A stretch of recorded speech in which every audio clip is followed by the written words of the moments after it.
श्वेता की नई नई जॉब लगी थी और उसकी पहली सैलरी मिली थी। वह अपनी पहली सैलरी से सबको कुछ न कुछ उपहार देना चाहती थी, इसलिए वह अपने पति सूरज के साथ सारे घर के सदस्यों के कपड़े खरीदने मॉल चली गई। मम्मी जी के लिए यह साड़ी कैसी रहेगी, आप ज़रा देखकर बताइए। मॉल से कपड़े खरीदती श्वेता ने अपनी सास के लिए एक साड़ी पसंद कर अपने पति सूरज की ओर बढ़ा दिया। माँ को हल्के रंग की साड़ी पसंद आती है, उन्हें गाढ़ा रंग पसंद नहीं। यह कहते हुए सूरज ने श्वेता को अपनी तरफ से सलाह दी। पूरे परिवार के लिए कपड़ों की खरीदारी करती श्वेता उस साड़ी को गौर से देखने लगी। इस साड़ी का फैब्रिक तो बहुत ही अच्छा है, मम्मी जी को यह साड़ी जरूर पसंद आएगी। यह कहते हुए अपने हाथ में उठाई उस साड़ी पर हल्के से हाथ फेरते हुए श्वेता मुस्कुराई। ठीक है, ले लो। सूरज ने भी सहमति जता दी, लेकिन साड़ी पर लगे टैग पर उस साड़ी की कीमत देखकर सूरज चौंक गया। इतनी महंगी साड़ी माँ के लिए? महंगी कहाँ है, मात्र 6,000 की तो है, और वैसे भी इस मॉल में डिस्काउंट बहुत रहता है, आप चिंता ना करें श्रीमान। सूरज के चेहरे का भाव देखकर श्वेता मुस्कुराई, लेकिन फिर भी सूरज को उस साड़ी की कीमत बहुत ज़्यादा लग रही थी। लेकिन श्वेता ने वह साड़ी कार्ट में रख ली और घर के अन्य सदस्यों के लिए भी कपड़े पसंद करने लगी। असल में श्वेता एक संयुक्त परिवार की बहू थी। अपनी पत्नी की इच्छा में सूरज ने भी खुशी खुशी सहमति जताई थी, लेकिन अभी अभी श्वेता द्वारा खरीदे जा रहे कपड़ों की कीमत देखकर उसका मन विचलित हो रहा था। परिवार के सदस्यों के लिए इतनी मार्केटिंग कभी न करने वाले सूरज को श्वेता द्वारा खरीदे जा रहे कपड़ों की कीमत बहुत ज़्यादा लग रही थी। इधर श्वेता ने अपनी समझ से सबके लिए खरीदारी कर ली थी। श्वेता ने अपने मायके के परिवार के लिए भी उसी रेंज के कपड़े खरीदे थे, अपने मम्मी पापा, भाई और भाभी के लिए और अपनी एक छोटी बहन के लिए। खरीदारी करके दोनों घर वापस लौट आए। घर पहुंचकर श्वेता उन कपड़ों को एक एक करके घर के सभी सदस्यों को देने के लिए अलग कर रही थी। तभी सूरज बोल उठा, श्वेता इन कपड़ों पर से टैग अलग कर दो, इन कपड़ों की कीमत सभी को बताने की क्या ज़रूरत। अपने पति की बात सुनकर श्वेता मुस्कुराई, अभी नहीं। सूरज हैरान हुआ, क्योंकि श्वेता हमेशा से ही बहुत सुलझी हुई लड़की थी। उसे दिखावा करना बिल्कुल पसंद नहीं था, लेकिन आज उसका रवैया देख सूरज को कुछ अटपटा लगा।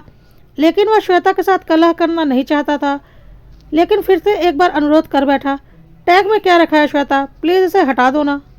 नहीं सूरज, आप टेंशन क्यों लेते हो। यह कहते हुए श्वेता उन कपड़ों के सारे पैकेट उठाकर अपने कमरे से बाहर निकल गई। सूरज चुपचाप अपने कमरे में ही बैठा रहा। वह मन ही मन सोच रहा था, किसी और के कपड़ों से ना सही, लेकिन श्वेता को कम से कम पिताजी की शर्ट से टैग हटा देना चाहिए था। श्वेता को सूरज के घर की बहू बने लगभग 3 वर्ष बीत चुके थे और इस बीच वह बहुत अच्छे से समझ चुकी थी कि वह जितनी सुलझी हुई है, उसके ससुराल वाले उतने ही ज़्यादा उलझे हुए हैं और उनके साथ सामंजस्य बिठाकर कैसे चलना है यह वह समझ चुकी थी, और उसी के अनुसार वह सारे काम करते थे ताकि वह भी खुश रहे और श्वेता भी खुश रहे, और इस प्रकार कोई कलह हो ही ना। थोड़ी देर में ही श्वेता को ढूंढती सूरज की माँ यानी कि श्वेता की सास उसके कमरे में आ पहुंची। क्या ढूंढ रही हो माँ? अपनी माँ के हाथ में टैग लगा हुआ शर्ट और साड़ी जो कि श्वेता ने अभी अभी उन्हें दी थी देखकर सूरज हैरानी से बोला, बेटा यह शर्ट और साड़ी को बदलना होगा। क्यों माँ, ऐसा भी क्या हो गया? अपनी माँ की बात सुनकर सूरज चौंक गया कि हो ना हो श्वेता के चक्कर में ही कुछ गड़बड़ जरूर हुआ होगा। तभी पिताजी ने माँ के हाथों से वह शर्ट वापस भिजवा दिया है और माँ अपनी साड़ी भी लेकर आई हैं। यह शर्ट तुम्हारे पिताजी को बहुत पसंद है, लेकिन यह कलर उन्हें पसंद नहीं आ रहा, तो एक काम करो, इसे बदलकर दूसरे कलर की शर्ट ले लो।